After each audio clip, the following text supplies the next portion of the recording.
నమస్తే టీవీ15 న్యూస్కి స్వాగతం. ముందుగా హెడ్లైన్స్ చూద్దాం. చైనా ప్రభుత్వం కీలక నిర్ణయం. దేశీయ సంస్థలపై కొనాలంటూ తాజాగా ఆదేశాలు జారీ.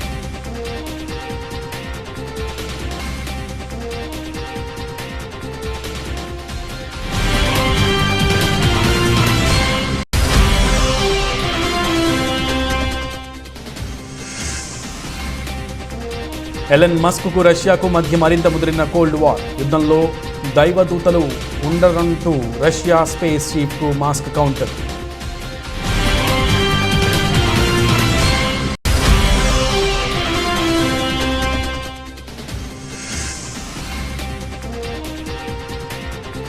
దేశద్రోహ చట్టాన్ని పునః సమీక్షిస్తాం, సుప్రీంకోర్టుకు తెలిపిన కేంద్రం.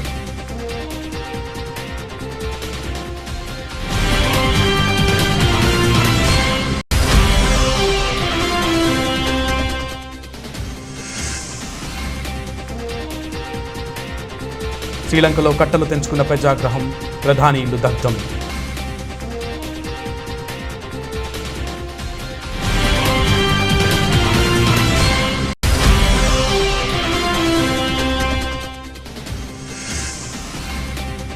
పురపాలక పట్టణాభివృద్ధి శాఖపై తాడేపల్లిలోని క్యాంపు కార్యాలయంలో సమీక్ష చేపట్టిన ముఖ్యమంత్రి వైఎస్ జగన్.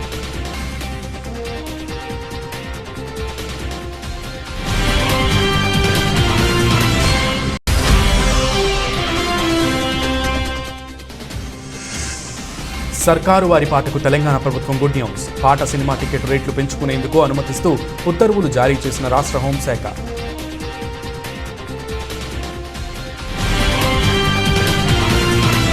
ప్రధాన విభాగాల్లో విదేశీ సాంకేతికతలను పక్కన పెట్టే దిశగా చైనా ప్రభుత్వం ముఖ్య నిర్ణయం తీసుకుంది. విదేశీ బ్రాండ్ పర్సనల్ కంప్యూటర్ల వాడకం మానేసి దేశీయ సంస్థలవే కొనాలంటూ తాజాగా ఆదేశాలు జారీ చేసింది.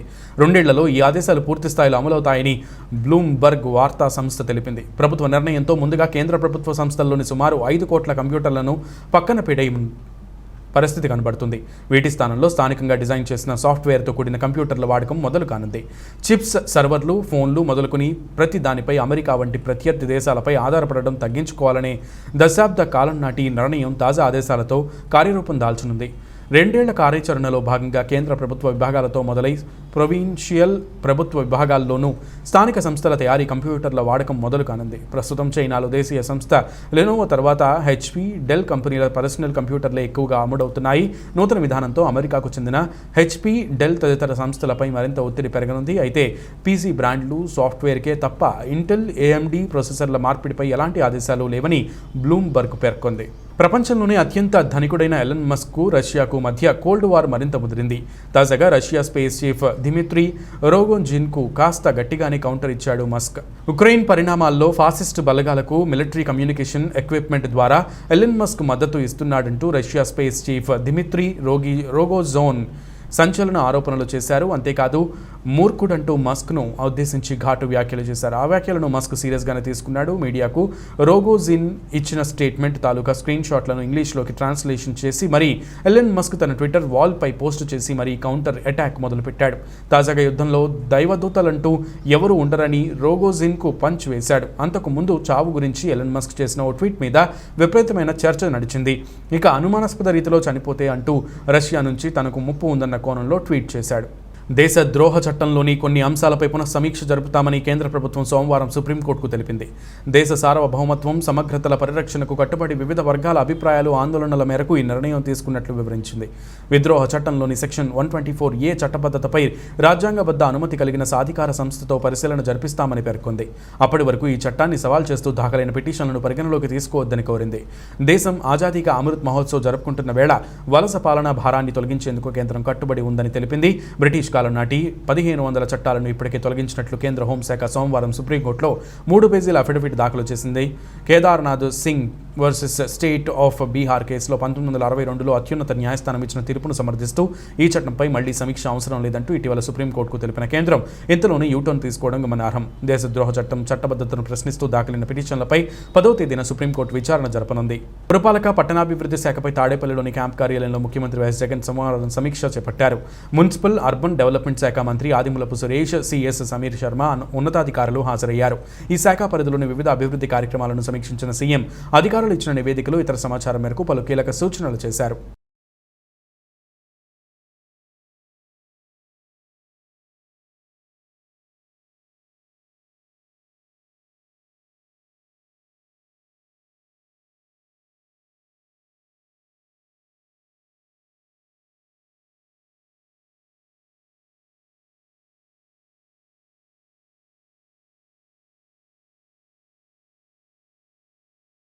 ప్రధాని మహీంద్రా రాజపక్సే రాజీనామా చేసిన జనంలో ఆగ్రహం చల్లారలేదు. మంత్రులు, ఎంపీల ఇళ్లతో పాటు రాజపక్సే కుటుంబీకులకు చెందిన పూర్వీకుల ఇళ్లను కూడా జనం తగులబెట్టారు. కురునగలలో ఉన్న మహీంద్రా రాజపక్సే ఇంటికి నిప్పు పెట్టడంతో మొత్తం ఇల్లు దగ్ధమైంది. నిరసనకారులపై అధికార పార్టీకి చెందిన కార్యకర్తలు, నేతలు దాడులు చేయడంతో జనం తిరగబడుతున్నారు. ఈ ఘర్షణల కారణంగా అధికార పార్టీకి చెందిన అమరకీర్తి అతుకొరాల ఆత్మహత్య చేసుకున్నట్లుగా వార్తలు వస్తున్నాయి. తాను వెళుతున్న వాహనంపైకి ఆందోళనకారులు రావడంతో ఎంపీ తన వద్ద ఉన్న తుపాకీతో కాల్పులు జరిపారు. ఈ ఘటనలో 2 గాయపడినట్లు తెలుస్తోంది.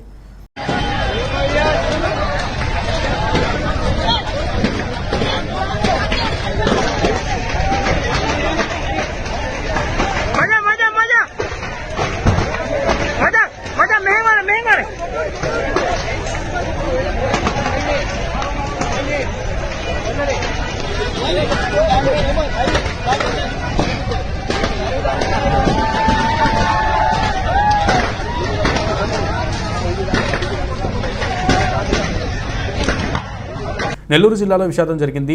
ప్రేమోన్మాది చేతిలో ఓ యువతి బలైంది. పెళ్లికి ఒప్పుకోవాలని నేరుగా యువతి ఇంటికి వెళ్లి బెదిరించిన ప్రేమోన్మాది ఆమెపై తుపాకీతో 2 సార్లు కాల్పులు జరిపాడు. తర్వాత అక్కడి నుండి పరారయ్యి కొద్ది దూరంలోనే తాను కూడా కాల్చుకుని ఆత్మహత్య చేసుకున్నాడు. రాష్ట్ర వ్యాప్తంగా ఈ దారుణం సంచలనం కలిగించింది.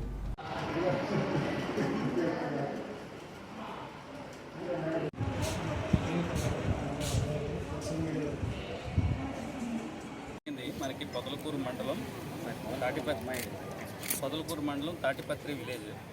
ఇక్కడ మాలపాటి సురేష్ రెడ్డి అనే వ్యక్తి ఏజ్ అబౌట్ 35 years, ఒక పలుకూరు కావ్యారెడ్డి అని 24 years వారిని 2 రౌండ్లు షూట్ చేయడం జరుగుతుంది. ఫస్ట్ రౌండ్ తప్పించుకుంటుంది తనకు ప్రాథమిక ప్రైమరీ ఇన్ఫర్మేషన్ ప్రకారం. 2వ రౌండ్ తలలో నుంచి దూసుకుని వెళ్ళినట్టు మనకి ప్రైమరీగా తెలుస్తుంది. అది పోస్ట్ మార్టం ఎగ్జామినేషన్ చేసిన తర్వాత మనకి క్లియర్ కట్గా డీటెయిల్స్, మెడికల్ ఒపీనియన్ అంతా వస్తుంది. ఇతను వన్ సైడ్ లవ్, ఇతని సైడ్ నుంచే వన్ సైడ్ లవ్ చేస్తూ ఆమెకు మెసేజ్లు పెడుతూ ఆమెకి ఫోన్ కాల్స్ చేస్తూ ఒకే గ్రామానికి సంబంధించిన వారైనప్పటికీ ఆమెకి ఇబ్బంది పెడుతున్నారు.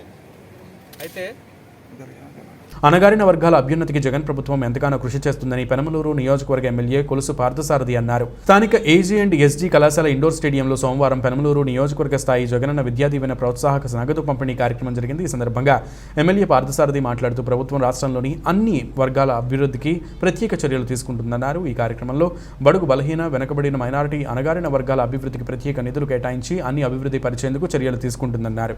ఈ క్రమంలో ప్రతి ఏడాది జగనన్న విద్యా దీవెన, జగనన్న వసతి దీవెన పథకాలతో విద్యార్థులకు నగదు అందిస్తుందన్నారు. ఈ నగదు విద్యార్థుల విద్యాభివృద్ధికి, ఆర్థికాభివృద్ధికి దోహదపడుతుందన్నారు. నిరుపేద కుటుంబాలకు చెందిన విద్యార్థులు ఫీజులు చెల్లించలేక, ఆదాయం లేక ఇబ్బందులు పడుతున్న నేపథ్యంలో విద్య దూరం అవుతుందని తెలిపారు. రాజశేఖర రెడ్డి గారి కుమారుడు జగన్మోహన్ రెడ్డి గారు అధికారంలోకి వచ్చిన రోజు నుంచి కూడా 1 లక్షలతో పనిచేస్తామని చెప్పేసి పనిచేస్తా ఉన్నారు. గ్రామీణ ప్రాంతాలు అభివృద్ధి చెందాలన్నారు. అట్టడుగు వర్గాలున్న ఈ సామాజిక వర్గాలు, అనగదొక్కబడి సామాజిక వర్గాలు అభివృద్ధి చెందాలన్న వారి కుటుంబాల్లో ఉన్నత విద్యను అభ్యసించిన వ్యక్తులు రావాలి. ఉన్నత విద్యను అభ్యసించడం ద్వారానే వారి కుటుంబాన్ని అభివృద్ధిలోకి తీసుకెళ్ళగలని చెప్పి ఒక గొప్ప సిద్ధాంతంతో ఆయన ఏ విధంగా విద్యారంగాన్ని అభివృద్ధి చేస్తారో మనం ఒకసారి ఆలోచించాలని చెప్పేసి మనం చేస్తాం. ఈరోజు మన రాష్ట్రం అన్ని రంగాల్లో కూడా అభివృద్ధి చెందిందని చెప్పేసి భావిస్తూ ఉన్నాం. కానీ ఈరోజు నేషనల్ యావరేజ్ కంటే కూడా మన రాష్ట్ర లిటరసీలో, చదువుల్లో వెనకబడి ఉండటం మనందరూ కూడా సిగ్గుపడాల్సిన విషయం చెప్పేసి మనం చేస్తా ఉన్నాం. కృష్ణా జిల్లా ఉయ్యూరు మార్కెట్ యార్డ్ నందు నిర్వహించిన ఉయ్యూరు పట్టణ మరియు మండల వైఎస్ఆర్సీపీ విస్తృత స్థాయి సమావేశానికి గౌరవ పెనమలూరు నియోజకవర్గ ఎమ్మెల్యే కొలుసు పార్థసారథి ముఖ్య అతిథిగా విచ్చేశారు. ఈ సందర్భంగా గడప గడపకు వైఎస్ఆర్సీపీ కార్యక్రమ నిర్వహణపై పార్టీ నాయకులు, కార్యకర్తలు, అభిమానులకు ఎమ్మెల్యే దిశానిర్దేశం చేశారు. ఎంతో అనుభవం కలిగిన సీనియర్ నేత కేపీ పార్థసారథి తన విజన్తో పెనమలూరు నియోజకవర్గాన్ని అభివృద్ధి పదంలో నడిపిస్తున్నారని జంపాన కొండలరావు అన్నారు. నెల్లూరు జిల్లా గూడూరులో డిఆర్డబ్ల్యూ పరీక్షా కేంద్రం వద్ద సైదాపురంకు చెందిన సతీష్ అనే విద్యార్థి ఇంటర్ ద్వితీయ సంవత్సరం పబ్లిక్ పరీక్షకు రాసేందుకు వచ్చి గుండెపోటుతో అస్వస్థతకు గురి కావడంతో పోలీసు సిబ్బంది మరియు కళాశాల యాజమాన్యం సాయంతో హాస్పిటల్కు తరలిస్తుండగా మార్గమధ్యంలో మృతి చెందిన సంఘటన చోటు చేసుకుంది. ఈ ఘటనపై పోలీసులు కేసు నమోదు చేసి దర్యాప్తు చేపట్టారు. ఈరోజు ఉదయం మన ఇంటర్మీడియట్ ఎగ్జామ్స్ జరుగుతున్నాయి. ఈరోజు ఇంటర్మీడియట్ ఎగ్జామ్స్లో సెకండ్ ఇయర్ వాళ్ళకి ఎగ్జామ్ జరుగుతూ ఉండగా మార్నింగ్ 9 o'clockకి ఎగ్జామ్ అనేది స్టార్ట్ అవ్వడం జరుగుతుంది. మేము ఉదయం 7:30 నుంచే ప్రిస్కింగ్ పాయింట్స్ పెట్టి చేసుకుంటా ఉన్నాము. ఇప్పుడు అన్ఫార్చునేట్లీ మనకి గూడూరు 2 టౌన్లో స్వర్ణాంధ్ర భారతి కాలేజీలో స్టూడెంట్ సతీష్ అనే అతను ప్రిస్కింగ్ చెక్ చేస్తూ ఉన్నప్పుడు మా కానిస్టేబుల్ వాళ్ళతో ఉన్నప్పుడు, సార్ నాకు కొంచెం గుండెల్లో నొప్పిగా ఉంది, కొంచెంసేపు ఆగి వెళ్తాను సార్ అంటే మేము పక్కనే కూర్చోమని చెప్పాము. సరే ఒక 5 minutesకి ఒక 3 minutes తర్వాత, సార్ నాకు కొంచెం ఊపిరి ఆడతలేదు, ఇబ్బందిగా ఉందని చెప్పాడు. సరే ఇమ్మీడియట్గా మనం అంబులెన్స్ వాళ్ళకి కాల్ చేసాము 108కి. సార్ మీరు కొంచెం దూరంలో ఉన్నారని చెప్పడం జరిగింది. ఇంక వెంటనే మనం ప్రాబ్లం కాబట్టి మా కానిస్టేబుల్ సహాయంతో అక్కడ స్టాఫ్ కార్ తీసుకుని ఇమ్మీడియట్గా హాస్పిటల్ తీసుకొచ్చాము. అన్ఫార్చునేట్లీ ఒక ట్రాజిక్ ఇన్సిడెంట్ లాగా తీసుకొచ్చే దారిలోనే అతను ఎక్స్పైర్ అవ్వడం జరిగింది. ప్రస్తుతానికి అతను మన హాస్పిటల్లో ఉన్నాడు. వాళ్ళ బంధువులకి వాళ్ళకి సమాచారాన్ని తెలియపరిచాము. వాళ్ళు కూడా వస్తున్నారు. దాన్ని బట్టి మిగతా విషయాలు తెలియాల్సిన అవసరం. పశ్చిమ గోదావరి జిల్లా పాలకులలో క్రికెట్ బెట్టింగ్ ఆడుతున్న మహిళతో పాటు 14 మందిని అరెస్టు చేసి వారి నుండి 2.76 లక్షల రూపాయలు, భారీ టీవీ, 10 సెల్ ఫోన్లను స్వాధీనం చేసుకున్నట్లు జిల్లా ఎస్పీ యు రవిప్రకాష్ చెప్పారు. పాలకొల్లు పోలీస్ స్టేషన్లో మంగళవారం ఏర్పాటు చేసిన మీడియా సమావేశంలో వివరాలు చెప్పారు. పాలకొల్లు 31వ వార్డు గౌతమి నగర్కు చెందిన లంకా కృష్ణమాధవి గత కొంతకాలంగా క్రికెట్ బెట్టింగ్ నిర్వహిస్తున్నట్లు పక్కా సమాచారంతో పట్టణ సీఐ షేక్ అఖిల్ జామా, ఎస్ఐ రెహమాన్ కానిస్టేబుల్లు రమేష్, సత్యబాబు, కుమార్ రాజు, మోజెస్ బాలాజీ, శ్రీనుబాబులు దాడి చేసి వీరిని అరెస్టు చేసినట్లు చెప్పారు. ఇంకా డీఎస్పీ వీరాంజనేయ రెడ్డి పాల్గొన్నారు.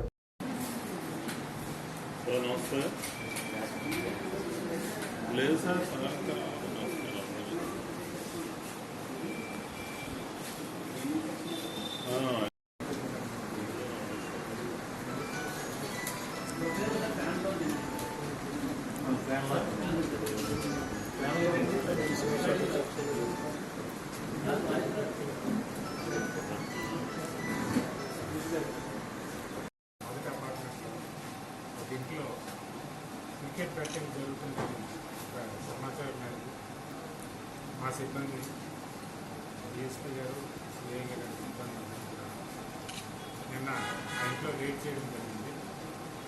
దానిలో ఒక లేడీతో పాటు ఒక శ్రీ తాతయ్య గుంట గంగమ్మ జాతరలో భాగంగా ఆలయం వద్ద మంగళవారం నిర్వహించిన తొలి పూజలో తిరుపతి ఎమ్మెల్యే భూమన కరుణాకర్ రెడ్డి పాల్గొన్నారు. ఈ సందర్భంగా తనను కలిసిన మీడియా ప్రతినిధులతో భూమన మాట్లాడారు.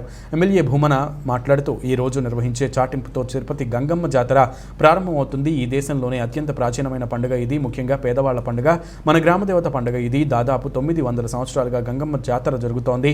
శ్రీ వెంకటేశ్వర స్వామికి చెల్లెలుగా అమ్మవారి స్వామి సారే అందుతుంది. ఇక అమ్మవారికి సారే అందుతున్న క్రమంలో ఆనవాయితీ ప్రకారం జాతర ప్రారంభం రోజున వర్షం కురుస్తుంది. ఈ రోజు కూడా ఆరంభానికి శుభసూచకంగా వర్షం జల్లులు పడుతున్నాయి. ప్రజలందరికీ చాలా మంచి జరుగుతుందనడానికి ఇదో సంకేతం. ఈ సంవత్సరం కూడా జాతరను వైభవోపేతంగా జరపాలని నిర్ణయించారు. తిరుపతి ప్రజలందరి సహకారంతో శ్రీ తాతయ్య గుంట గంగమ్మ జాతర అద్భుతంగా జరుగుతుందని భువన కరుణాకర్ రెడ్డి పేర్కొన్నారు.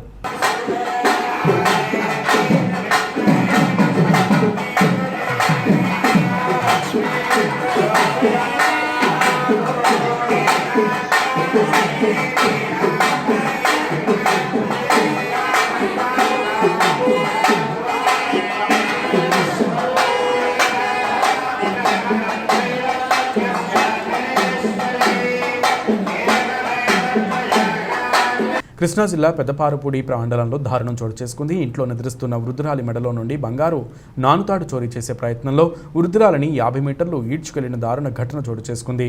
మండలంలోని పెద్దపారుపూడి గ్రామంలో అర్ధరాత్రి 2:30 గంటల సమయంలో తన ఇంటిలో నిద్రిస్తున్న బొమ్మనబోయిన సుశీల మెడలోని 2 పేటలో ఉన్నటువంటి 6 కాసుల బంగారు నానుతాడును లాక్కెనేందుకు దుండగుడు యత్నించాడు. హఠాన్ పరిణామం నుండి తేరుకున్న సుశీల మెడలో ఉన్న గొలుసును గట్టిగా పట్టుకోగా వదలవని దుండగుడు ఇంటి బయట ఉన్న గేటు వరకు ఈడ్చుకెళ్లాడు. దుండగుడితో జరిగిన పెనుగులాటలో వృద్ధురాలికి పలుచోట్ల గాయాలు కాగా 4 వేళ్లు తీవ్రంగా కోసుకుపోయాయి. ఇక ఇంట్లో పడుకుని ఉన్న తనపై ముసుగు వేసుకున్న ఆగంతకుడు నానుతాడు లాక్కెళ్లేందుకు ప్రయత్నించగా తాను ప్రతిఘటించినా కనిపించలేదని వృద్ధురాలు సుశీల ఆవేదన వ్యక్తం చేశారు. ఆగంతకుడితో జరిగిన పెనుగులాటలో తనకు పలుచోట్ల గాయాలయ్యాయని ఆమె కన్నీటి పర్యంతమయ్యారు.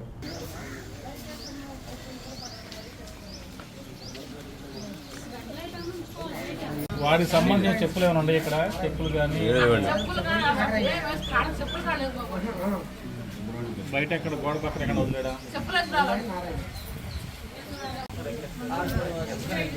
ఈ కోరు కూడా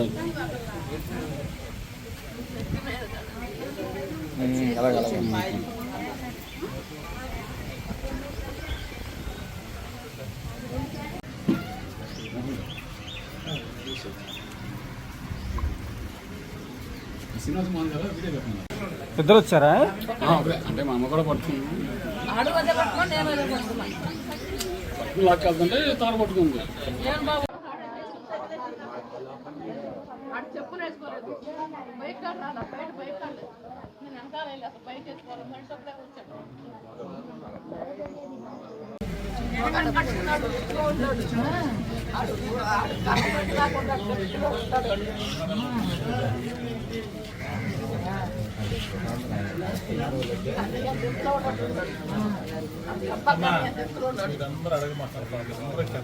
తిరుపతి పుత్తూరు రహదారిలో బస్సును వెనక నుండి ఢీకొన్న తమిళనాడుకు చెందిన కారు వడమాలపేటకు వెళ్లేందుకు సిగ్నల్ వేసిన బస్సు డ్రైవర్ కారును అదుపు చేయలేక బస్సు వెనుకన ఢీకొంది. స్వల్ప గాయాలతో ప్రమాదం నుండి కారులోని ప్రయాణికులు బయటపడ్డారు.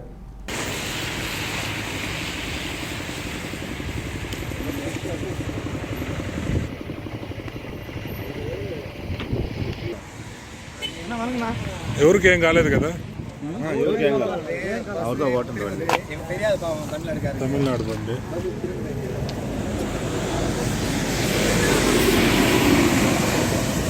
ఆంధ్ర విశ్వవిద్యాలయం చిత్రకళా విభాగం ఆధ్వర్యంలో ఈరోజు ఉదయం BFA, MFA విద్యార్థుల కళ ప్రతిభా ప్రదర్శన ఈరోజు ఉదయం ప్రారంభమైంది. AU VC ఆచార్య PVGD ప్రసాద్ రెడ్డి ముఖ్య అతిథిగా హాజరై ఈ ప్రదర్శనను ప్రారంభించారు. కార్యక్రమంలో రెక్టర్ ఆచార్య K సమత, రిజిస్టర్డ్ ఆచార్య V కృష్ణమోహన్, ప్రిన్సిపల్ ఆచార్య P రాజేంద్ర కర్మర్కర్ తదితరులు పాల్గొన్నారు. ఈ సందర్భంగా ప్రదర్శనను తిలకించి విద్యార్థులు తీర్చిదిద్దిన కళారూపాలను ఆసక్తిగా తిలకరించారు. ప్రతి విద్యార్థిని అభినందిస్తూ ప్రోత్సాహాన్ని అందించారు. చిత్రకళా ప్రదర్శన 3 రోజుల పాటు కొనసాగుతుందని నగరవాసులు తిలకించాలని విభాగాధిపతి D సింహాచలం తెలిపారు. విద్యార్థులు పెయింటింగ్తో పాటు శిల్పాలను ప్రదర్శనలో ఉంచారు. రాతి, చెక్క, ఫైబర్, కాంస్య తదితర పదార్థాలతో తయారు చేసిన అందమైన కళాఖండాలు ప్రదర్శనలో కలుగుతీరాయి. అందరికీ నమస్కారం అండి. Andhra university department of fine arts ఆధ్వర్యంలో ప్రతి సంవత్సరము చేసినట్లుగానే ఈ సంవత్సరము ఆర్ట్ షో ఈ BFA, MFA విద్యార్థులు కళాత్మకమైనటువంటి అనేక కళలను సృష్టించిన వస్తువులన్నీ కూడా ఒక ప్రదర్శనగా ఏర్పాటు చేసి ప్రజలందరికీ కళపై ఆసక్తి పెంపొందించే దిశగా ఇటువంటి యాన్యువల్ షో చేయడం జరుగుతుంది. మరి ఇక్కడ అనేక రకమైనటువంటి కళాఖండాలు ఉన్నాయి. అది పెయింటింగ్ అవ్వచ్చు, స్కల్ప్చర్ అవ్వచ్చు, చాలా క్రియేటివ్ ఆర్ట్. ఈ విద్యార్థుల్లో ఉండేటువంటి సృజనాత్మకతను తెలిసే విధంగా ఈ కళా ఆకృతులను రూపొందించి సామాజిక సమస్యల మీద ఆ సమస్యలను ఉట్టిపడేటట్టు ఒక జీవాన్ని పోసి ప్రజలకు అర్థమయ్యే రీతిలో పెయింటింగ్ అవనివ్వండి, కళా ఆకృతులు అవనివ్వండి, ఈ ఫైన్ ఆర్ట్స్ స్టూడెంట్స్ తయారు చేసినవి ప్రదర్శనలో ఉంచి ప్రజలందరికీ అర్థమయ్యేటట్టు చేసి వారికి ఈ ఏర్పాటు ద్వారా ఆంధ్ర యూనివర్సిటీ ఫైన్ ఆర్ట్స్ డిపార్ట్మెంట్లో ఎటువంటి కళాత్మకమైనటువంటి చిత్రాలను ఆకృతులను రూపొందించారు. మరి ఇక్కడ ఉన్నటువంటి ఫ్యాకల్టీ ఆధ్వర్యంలో విద్యార్థుల్లో ఉండే సృజనాత్మకతను వెలికితీసి ఆ సృజనాత్మకతను ఒక శిల్పాలుగా రూపొందించి మరి ప్రతి శిల్పాన్ని మీరు ఇక్కడ చూసినట్లయితే అద్భుతమైనటువంటి సందేశం ఉంది. ఆ సందేశాలను ప్రజలకు చేరువ చేసి మరి అవి సామాజిక సమస్యలు, సామాజిక రుగ్మతలు, సామాజిక స్పృహను కలిగించే దిశగా ఈ చిత్రాలు కానీ శిల్పాలు కానీ చేయడం జరిగింది. మరి ఇవంతా కూడా యాన్యువల్ షో కింద ప్రజలకు ఏర్పాటు చేయడం ద్వారా ప్రజలకు ఈ ఆంధ్ర యూనివర్సిటీ విద్యార్థుల సృజనాత్మకతను దగ్గరకు తీసుకెళ్లే ఏర్పాటే ఈ annual show.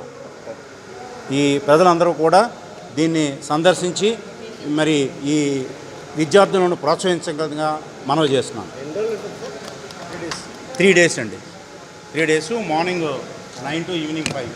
వరంగల్లోని multi super speciality ఆసుపత్రి నిర్మాణ పనులను మంత్రి ఎర్రబెల్లి దయాకర్ రావు, విప్ వినయ్ భాస్కర్, ఎమ్మెల్యేలు పెద్ది సుదర్శన్, నరేందర్, TSMSIDC చైర్మన్ ఎర్రోళ్ల శ్రీనివాస్తో కలిసి పరిశీలించారు. ఆర్థిక ఆరోగ్య శాఖ మంత్రి హరీష్ రావు ఏడాది సమయంలో పూర్తి చేసేలా చర్యలు తీసుకోవాలి, నిత్యం పర్యవేక్షిస్తూ పనులు వేగంగా పూర్తి చేయాలని ఆదేశం.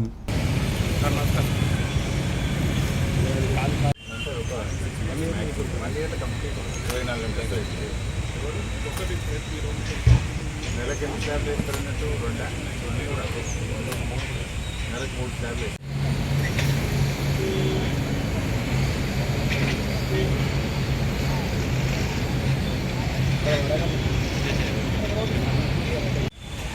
నాలుగు ఫ్లోర్ల వరకు 24 పైన 10 ఫ్లోర్లు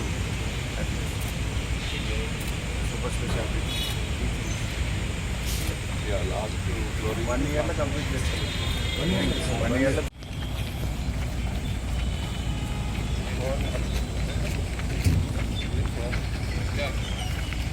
సూపర్ స్టార్ మహేష్ బాబు నటించిన సర్కారు వారి పాట సినిమా టికెట్ల రేట్లు పెంచుకునేందుకు అనుమతిస్తూ రాష్ట్ర హోంశాఖ సోమవారం ఉత్తర్వులు జారీ చేసింది. ఈ నెల 12వ తేదీ నుంచి 18వ తేదీ వరకు పెంపు వర్తిస్తుందని హోంశాఖ ముఖ్య కార్యదర్శి రవి గుప్తా స్పష్టం చేశారు. అదేవిధంగా ఈ 7 రోజులు రోజు 5 షోలు నడిపేందుకు వెసులుబాటు కల్పించినట్లు తెలిపారు.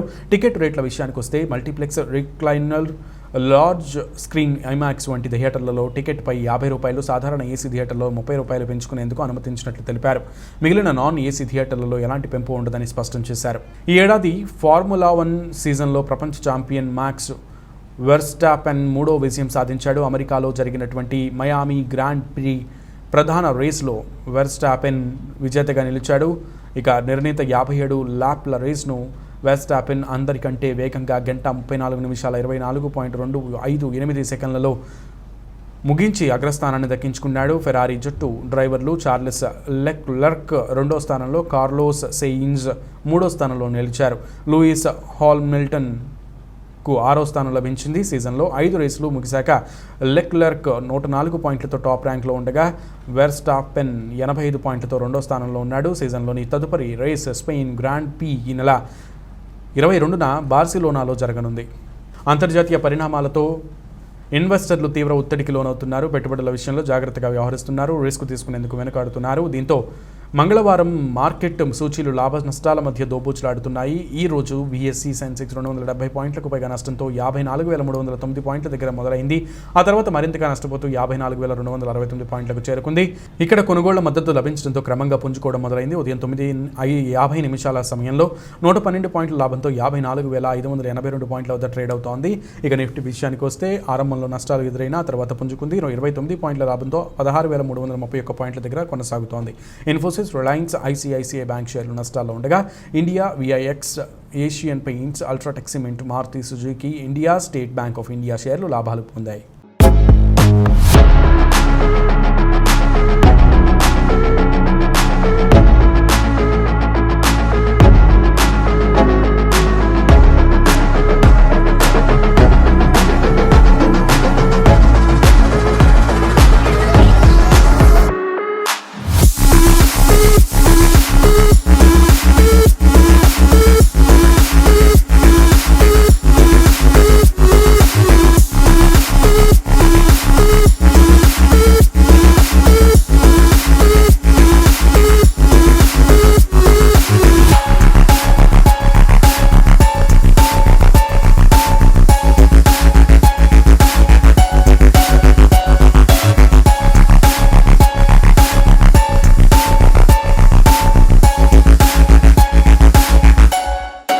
బులెటిన్ ముగించే ముందు ముఖ్యాంశాలు మరొకసారి.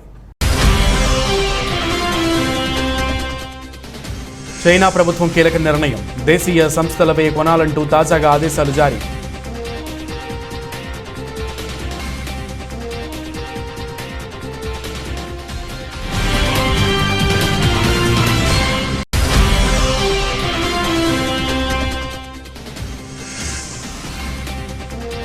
ఎలన్ మస్క్కు రష్యాకు మధ్య మరింత ముదిరిన కోల్డ్ వార్. యుద్ధంలో దైవదూతలు ఉండరంటూ రష్యా స్పేస్ చీఫ్కు మాస్క్ కౌంటర్.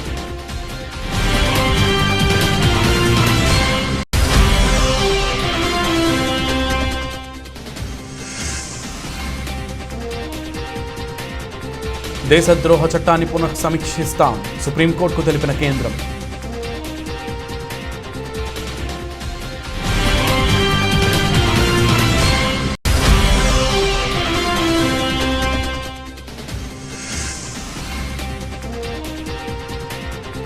శ్రీలంకలో కట్టలు తెంచుకున్న ప్రజాగ్రహం, ప్రధాని ఇల్లు దగ్ధం.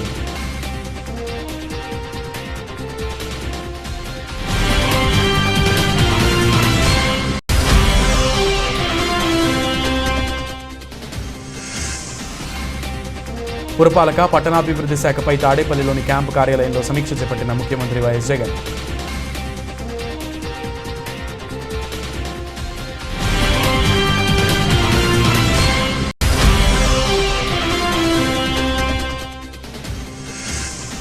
సర్కారు వారి పాటకు తెలంగాణ ప్రభుత్వం గుడ్ న్యూస్. పాట సినిమా టికెట్ రేట్లు పెంచుకునేందుకు అనుమతిస్తూ ఉత్తర్వులు జారీ చేసిన రాష్ట్ర హోంశాఖ.